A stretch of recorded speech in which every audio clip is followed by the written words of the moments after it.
So you're turning the game into the same content slop that Path of Exile 1 is?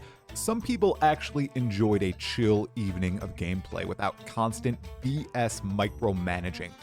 RIP this league and any future if this direction continues, I guess. As a resident massive Path of Exile 2 enjoyer, you know who is just as bad as Path of Exile 1 purists? Those who believe PoE 2 should be tossed out wholesale and essentially be a Path of Exile 1 with shinier visual effects. Path of Exile 2 purists. Those who think PoE 2 should just be very different compared to PoE 1 because it's a new game. It's often stated as a joke that the PoE 2 developers are learning from the mistakes made in PoE 2 by bringing in lessons learned years ago in PoE 1. It's a funny meme, but what's really wrong with that? With them trying something new and failing? I'd posit nothing. Most people are elated about this change and many changes Grinding Gear Games have been making since the start of 0.2 Dawn of the Hunt. Grinding Gear Games worked on Path of Exile 1 for over a decade. They're still working on it, and with Path of Exile 2, they have the opportunity to try entirely new concepts, stuff that would never fly in what PoE 1 has become. But what happens if they don't work? What happens if they put a load of development effort into them, but discover they're problematic and a huge swath of the player base doesn't like the newly imagined ideas in PoE 2?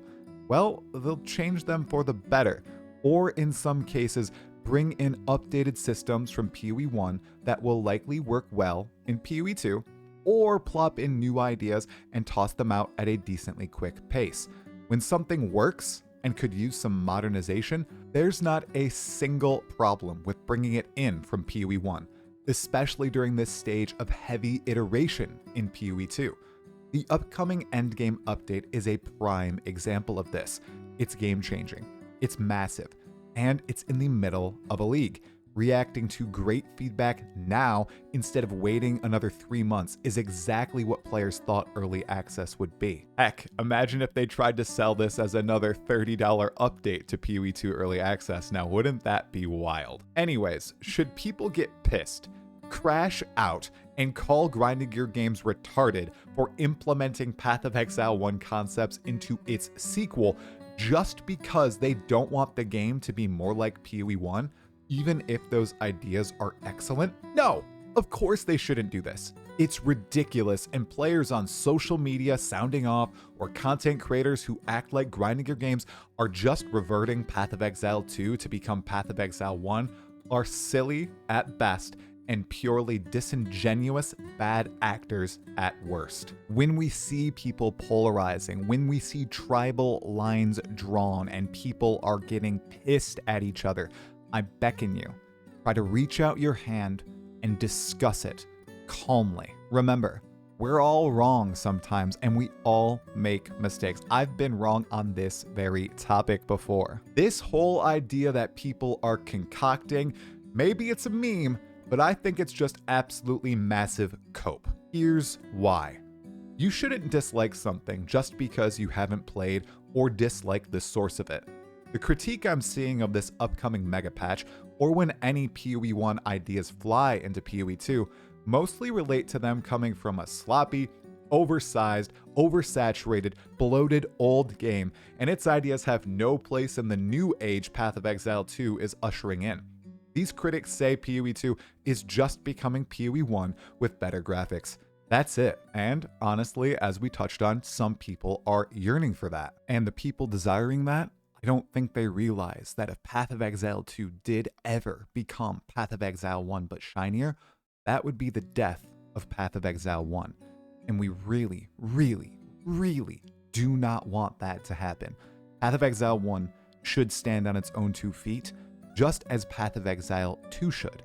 But that doesn't mean the two games can't take learnings from each other. Right now, Path of Exile 2 is just taking the learnings from Path of Exile 1. But in the distant future, that might not be the case. Anyway, however, that is a massive oversimplification of what Path of Exile 2 presently is, what it likely will be in the future, and the numerous fundamental differences from Path of Exile 1 that'll remain in place. Even the upcoming endgame revamp, while incredibly reminiscent of PoE 1, brings in nowhere near the level of complexity, customization, and as some people call it, content slop that's in Path of Exile 1. The critique I read on the top of this video conflates PoE 1 with hyper-optimization and the inability to sit down, chill, and play the game. That's entirely baseless as a long-time Path of Exile 1 player. In fact, I'd argue in the current Path of Exile 2 endgame, there's even more ridiculous micromanagement needed to optimally progress. While in PoE 1, the Elk and Go strategy is incredibly basic, powerful, and relaxing. This update pushes Path of Exile 2 forward in both directions. It helps everyone. It not only empowers the power gamers more, but it also allows those who aren't optimizing their waystones and atlas layouts to get more fun out of their playtime. More interesting mechanics, more monsters, more bosses, more items, more surprises, just more everything. And that's something I always missed from PoE 1. This update is raising the floor, and that's awesome.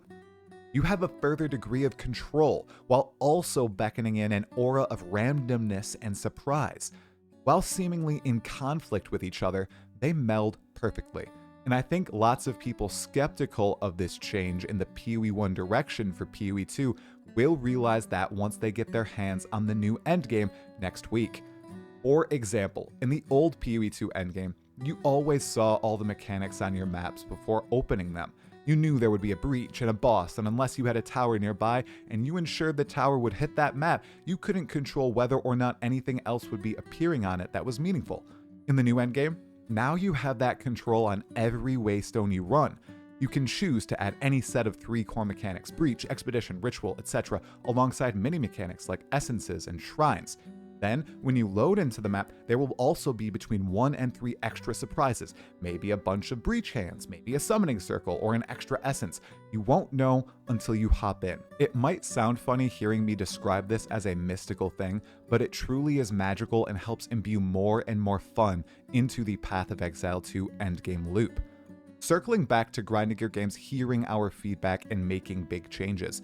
Whether or not it's in the PoE 1 direction, these huge swings like the endgame revamp, the addition of sprint, instant trade coming in, campaign shifts, and beyond are all exactly what we saw in early access. And honestly, the type of updates I'd like to continue see coming for Path of Exile 2 now and in the distant future. It's why I originally fell in love with PoE 1.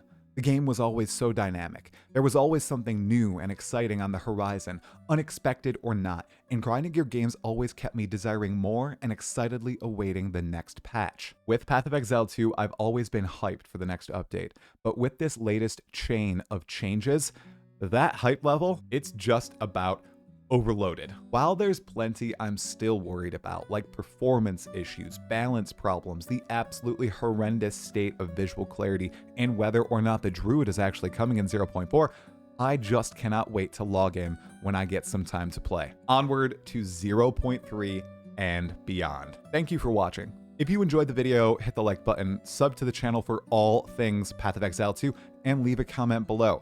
What's your opinion on PoE 2's future based on this mid-league patch? See you in the next one. Stay sane and have fun.